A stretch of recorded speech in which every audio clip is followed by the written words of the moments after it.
मैं हूं गोपाल राजपुत्रन। मेरी दिल्ली मेरी शान की खास मुलाकात में आज मैं आपकी मुलाकात कराऊंगा माँ संता जी से। तो स्वागत है आपका नमस्कार। मेरी दिल्ली मेरी शान में। तो आज हम आपके साधना केंद्र पे आए हुए हैं। मुझे बड़ी खुशी होती है कि आप जैसे लोगों के जीवन में नई राह लेके आए हुए हैं।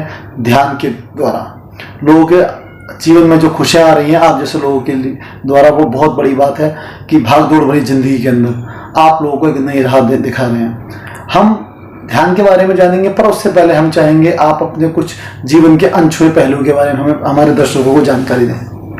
नमस्कार। मैं आज से नहीं, बचपन से ही धर्म से जुड़ी हुई हूँ और मैं जैन धर्म से जुड़ी हुई हूँ, प्रभावित रही, हमेशा धर्म के साथ ही चलती रही। जीवन के हर तरीके से गृहस्थी भी है और अपने हर लाइफ को जीते, लेकिन अपने धर्म को कभी भी साइड नहीं करके चली। धीरे धीरे मुझे अनुभव होने लगे कि मैं शायद हर चीज के लिए नहीं बनी हूँ। मुझे धार्मिक चीजें, आध्यात्मिक बातें मुझे बहुत अंदर से फील होने लगी कि यही मेरा जीवन है। जब मैं अपने गुरुओं से जुड़ी, संतों से जुड़ी, तो उन्होंने मुझे कहा कि तुम कुछ अलग हो। उन्होंने मुझे एहसास कराया। और जब हमारे जीवन में जब बड़े और गुरु होते हैं, जब वो कुछ बोलते हैं ना, तो उसमें हमें लगता है कि हाँ शायद कुछ है। उस चीज को मैंने महसूस किया और मैं उस चीज से जुड़ती चली गई, अध्यात्म से जुड़ती ही चली गई। फिर मुझे हर चीज ना बहुत ऐसे लगने लगी कि दुनिया में धर्म अध्यात्म से ज्यादा कुछ है ही नहीं। मुझे हर वक्त ये रहने लगा कि मुझे भगवान के आसपास रहना और उनके पास जाना है, उनसे मिलना है, उनको महसूस करना है। और कुछ हमें जानकारी है कि आप समाज से भी जुड़ी रही हैं, साथ साथ अपने राजनीति में रहे। राजनीति से धर्म की ओर किस प्रकार आपका आना हुआ? धर्म से तो मैं पहले ही जुड़ी हुई थी। राजनीति में मैं धर्म में चलते चलते जुड़ी।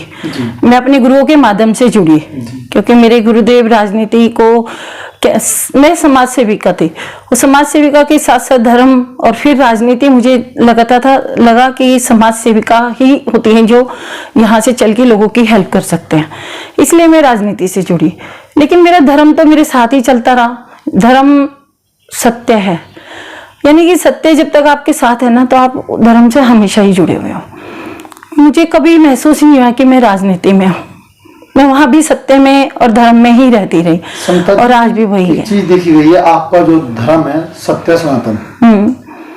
आप लोग एक जमाने में ईरान से लेके हिंद महासागर तक थे, चारों तरफ आप लोगों की पताका थी, सब लोग आपको मानते थे। और शायद मुझे लगा कि 70 सालों के अंदर कुछ ऐसा हुआ कि जो भी संत होते थे उनको नेगेटिव रूप में लोगों के सामने लेके आ गया और संतों के लिए भी समस्या हुई, उनके मानने वालों के लिए समस्या हुई।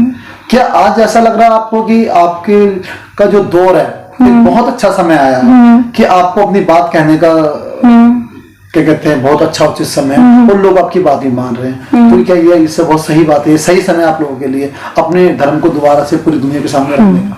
मैं आपकी बात को समझ गई। आपने कहा 70 सालों से, मैं इसको 70 सालों से नहीं कहूंगी, मैं इसको कहूंगी 800 सालों से। जब से मुगल आए हमारे देश में, उन्होंने अपनी प्रभुता को जमाने के लिए हमारे सनातन धर्म को लुप्त करने का पूरा प्रयास किया और कोशिश भी उन्होंने बहुत की। और फिर 70 सालों में तो कुछ ऐसी चीजें आई जो कि लोग धर्म बदल के हमारी सत्ता पे बैठ गए। इस कारण से हमारे सनातन धर्म का बहुत नुकसान हुआ, जिसको सभी जानते हैं। आज की हम बात करें तो लोगों में जागरूकता थी, लेकिन आज क्या हुआ है, ऐसा क्या नया हुआ कि अब लोग दोबारा से हमारे सनातन धर्म की तरफ वापस जा रहे हैं। जैसे जैसे जो चीजें आती जा रही हैं, उससे पता लग रहा है कि यही एक सनातन धर्म है, इसी के मंत्र उच्चारण है जो आपको हीलिंग पावर देते हैं। आयुर्वेद हमारे सनातन धर्म से है और सनातन धर्म में आयुर्वेद ही उपचार बन रहा है।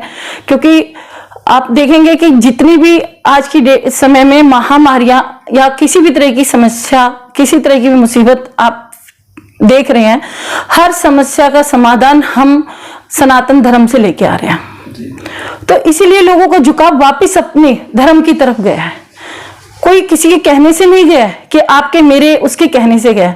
लोगों की समझ और ये बुद्धि बढ़ी है कि मंत्र और हमारे जो सनातन धर्म है, जो हमारी जो संस्कृति बनी है, हमारे जो संस्कार हैं, वही हमारी धुरी है, वही हमारी नींव है। उससे हम जुड़ के चलते जाएंगे तो हम आने वाला जो भविष्य है हम उसको सुरक्षित कर पाएंगे। जो हमारे भारत की संस्कृति है उसको सुरक्षित कर पाएंगे। और विश्व में हम जब तक अपनी जो पहले हमारी पताका लहरती थी वो हमारे सनातन धर्म की वजह से थी, उनके मंत्रों की वजह से थी, उनकी शक्ति की वजह से, उन्हीं ऊर्जाओं की वजह से थी। आज फिर से हम लोग उन्हीं ऊर्जाओं पे काम कर रहे हैं और सभी लोग उसको समझ रहे हैं, समझ पा रहे हैं, युवा समझ पा रहा है, युवा समझ पा रहा है। सवाल निकल के आता है, आज से 15 साल पहले लगभग जो जिसे कहते हैं ग्रेजुएट होना या पोस्ट ग्रेजुएट होना, तो थोड़ा बहुत जो व्यक्ति पढ़ लेता था, एकेडमिक जिसे कहा था एकेडमिक एजुकेशन, तो कहते थे भाई हम तो पढ़े लिखे हैं, हम ये जो साधु संतों के पास नहीं जाते, हम मंदिर नहीं जाते, तो एक ऐसा दौर भी रहा। पर आज देखा जा रहा है पिछले 7-8 सालों से जो जितना बड़ा पढ़ा लिखा है वो किसी ना किसी गुरु के पीछे जा रहा है। दूसरी तरफ हम व्यक्तिवाद की तरफ बढ़ रहे हैं। तो जब व्यक्तिवाद की तरफ बढ़ रहे हैं, लोग गुरुओं के पास भी जा रहे हैं, तो एक अच्छी बात भी है। पर आप इसे किस तरीके से देखते हैं? देखिए, जो बीच का दौर आया, इस दौर में हम भी थे। इस दौर के अंदर हमारे जो अध्यात्म को अंधविश्वास से जोड़ दिया गया, जबकि अध्यात्म अंधविश्वास नहीं था, संस्कारों को अंधविश्वास से जोड़ दिया गया। संस्कार अंधविश्वास नहीं थे, वो हमारे रहन सहन का तरीका था, जो संस्कार थे वो आज हम उसी पद्धति को अपना रहे हैं। अब आप कह रहे हैं कि वही पद्धति, आज वो पढ़े लिखे उस तरफ जा रहे हैं, वो इसलिए जा रहे हैं क्योंकि वही पद्धतियां ही हमें जीवन की सच्चाई को दिखा रही हैं। पानी छान के पीना है, ये हमारे संतों ने बोला, लेकिन बीच में इसका मजाक बनाया गया। आज पानी छान के पीना चाह रहे हैं। हाथ धो के, पैर धो के घर के अंदर प्रवेश करना, ये हमारे सनातन धर्म में था। आज वही चीजें एक महामारी के रूप में आने के बाद उस पद्धति को अपनाया जा रहा है। आयुर्वेद, हम आयुर्वेद की बात करें, हमारे घरों में दादी नानियां होती थी, छोटे छोटे नुस्खे होते थे, उनसे हम बच्चों को ठीक कर देते थे। हमारे पास कोई डॉक्टर नहीं थे बड़े बड़े, हम वैद्य पे जाते थे और बड़ी बीमारी हो तब भी, लेकिन हमारे साधु संत जो होते थे वहां से हील करते थे हमें मंत्रों के द्वारा। तो हमें गुरु कहते थे कुछ नहीं होगा, सब ठीक होगा, ठीक हो जाओगे। और ऐसा कुछ विश्वास होता था हमारे अंदर कि हाँ, और रहता था और रहना चाहिए। हम अपने गुरु के प्रति एक विश्वास रखते थे कि गुरु ने बोला है ठीक हो जाएंगे, तो हम ठीक हो जाते थे। तो आज के जो जनरेशन में आज जो हुआ है, जो पढ़े लिखे हैं, उन्होंने इस चीज को समझा, इन मुसीबतों को समझा, इन समस्याओं को फेस किया, इनको समझ के उसको देखने के बाद अब उनको समझ में आया कि हमें गुरु चाहिए जीवन में, और गुरु होता है तो हम तर जाते हैं। मैंने अक्सर देखा, आप लोगों से एक बात कहती हैं कि शंख बजाना कितना जरूरी है। आप लोगों से कहते हैं कि जो घंटी है, जब मंदिर में घंटी बजाई जाती है तो उसका वैज्ञानिक सिद्धांत क्या है? सब जानते हैं कि जब मंदिर में घंटी बजती है, जो उस वक्त आरती के समय मौजूद होते हैं, तो उनको कैंसर होने की संभावना बहुत कम होती है, क्योंकि उसमें से वेव निकलती है। इसी प्रकार आज कोरोना है, अगर हमारी पीढ़ी आज से कुछ समय पहले लगातार मंदिर में जाकर शंख बजाती तो शायद कोरोना का इतनी महामारी नहीं होती, क्योंकि सब जानते हैं, पूरी दुनिया ने भी स्वीकार कर लिया है कि शंख बजाने से हमारे फेफड़े मजबूत होते हैं, हमारी सांस लेने की जो क्षमता वो बढ़ती है और उससे हमें रोगों से निवारण मिलता है। तो आने वाले समय में क्या इन चीजों का हम कोई एक अभियान चलाएंगे कि लोगों को समझाएंगे कि इन चीजों से ये फायदे हो सकते हैं, तो हमारे समाज में इन चीजों को अपनाना चाहिए? बिल्कुल। देखिए, जो आपने बात कही, इसका अभियान चलाने की आने वाले टाइम में नहीं, हम अभी इसी समय में ये अभियान हम चला रहे हैं। और दूसरा अभियान एक और मैं आपको बता देती हूँ कि जो ये कोरोना आया है, इसमें हमने एक बहुत बड़ी चीज देखी है, नीम देखा है। आप नीम से इस कोरोना महामारी से निजात पा सकते हैं, और ये हमारे आयुर्वेद ने बोला भी है। अब हम इस पे हवन की प्रक्रियाएं, हवन को कैसे आप अपने घर में, रूटीन में पहले हवन होता था, हवन होने से आपके घर की नकारात्मक जो कीटाणु होते हैं वो खत्म हो जाते हैं। हम कीटाणुओं पे बात करते हैं, क्योंकि आज की पढ़ी लिखी जनता, पढ़े लिखे बात करेंगे, जनरेशन बात करेंगे, तो वो कीटाणु बोलते हैं, वो ऊर्जाओं को नहीं समझ पा रहे हैं। ऊर्जाओं तक तो उनको लेके जाना है वापस कि ऊर्जाएं क्या होती हैं, उनको ऊर्जाएं समझानी है, ऊर्जाएं उनको बतानी है। अभी तो वो कीटाणुओं पे अटके हुए हैं, उनको लगता है नकारात्मक कीटाणु होते हैं और पॉजिटिव होते हैं, नेगेटिव होते हैं, बस वो उनमें उलझ के रह गए। हवन की जो प्रक्रिया घर में होती थी, पहले कपूर, लोबान और ये सब चीजें जलाई जाती थी घर के अंदर, लौंग। इससे क्या होता है कि आपके घर के वातावरण शुद्ध हो जाता है।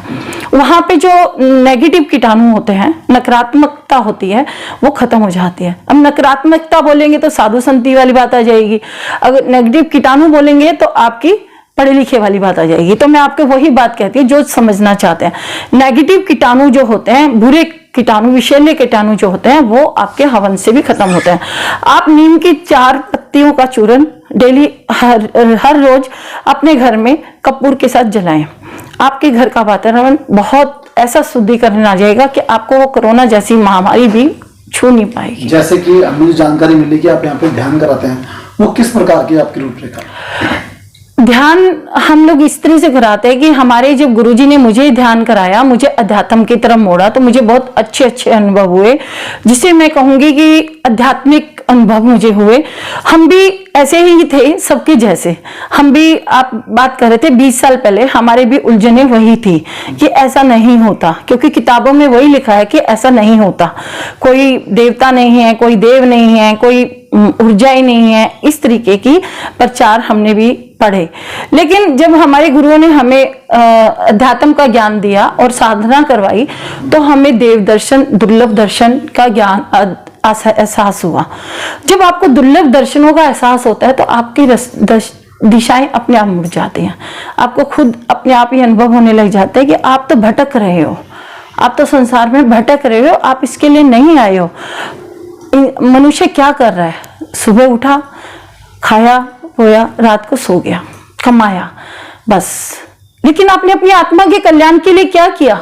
जिस आत्मा ने आपके मनुष्य जन्म दिया है, आपको मनुष्य जन्म आपकी वजह से नहीं मिला, आपकी आत्मा की वजह से मिला। आपकी आत्मा जो है, आपको उसके लिए क्या किया आपने इस जन्म को लेने के बाद? तो मुझे ये एहसास कराया मेरे गुरु ने। जब मुझे ये एहसास हुआ तो मुझे बहुत सारी चीजों का दिव्य दुर्लभ दर्शन भी हुए, जिसका मैं बात बात पे, समय समय पे बताती रहती हूँ।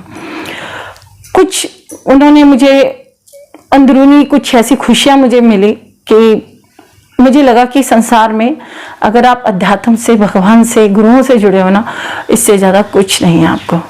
और इसी तरह का आपने पूछा कि मैं यहाँ पे क्या कराती हूँ, मैं उन सबको यही कराती हूँ, यही बताती हूँ कि आप अपनी खुद की ऊर्जाएं जागृत करो। आप स्वयं में बुद्ध बनो, स्वयं महावीर बनो। आपको किसी गुरु के पीछे नहीं जाना। गुरु एक चाहिए आपको। गुरु वो चाहिए जो आपको सही मार्गदर्शन करे, जो आपको सही दिशा दिखाए, आपको ये बताए कि आपका लक्ष्य क्या है। तो यहाँ आने वालों को मैं बोलती हूँ कि आप अपने लक्ष्य को निर्धारित करो। आपका लक्ष्य क्या है? आपका लक्ष्य जीवन में क्या होना चाहिए? पहले आप अपनी आत्मा के कल्याण का, अपनी ऊर्जाओं को जागृत करो। साधना से अपनी ऊर्जाओं को जागृत करो। साधना ही है जिससे आपकी ऊर्जाएं जागृत होंगी, जिसको आजकल बोलते हैं कुंडलिनी जागरण। हम बोलते हैं, हमारे गुरु बोलते हैं कि उसको ऊर्जा जागरण कहते हैं। जो आपके शरीर के अंदर सकारात्मक ऊर्जाएं हैं, जो आपने सैकड़ों करोड़ों सालों से ऊर्जा अर्जित की है, वह आपके अंदर विराजमान है। आप उसको कैसे जागृत करेंगे? वो आपकी साधनाओं से जागृत होगी। तो हमारे पास आने वालों को हम यही समझाते हैं कि आपने साधना करनी है और साधना से अपनी ऊर्जा को जागृत करना है। तो ये थी हमारे साथ माँ समता जी। इन्होंने हमें बताया कि ईश्वर को प्राप्त करने के लिए आपको कहीं जाने की जरूरत नहीं है। आपको स्वयं अपने अंदर जो ऊर्जा है उसे जागृत करना है, उसी का ध्यान करना है, तो आप स्वयं ईश्वर के बहुत ही नजदीक होंगे और आपका जीवन सही दिशा में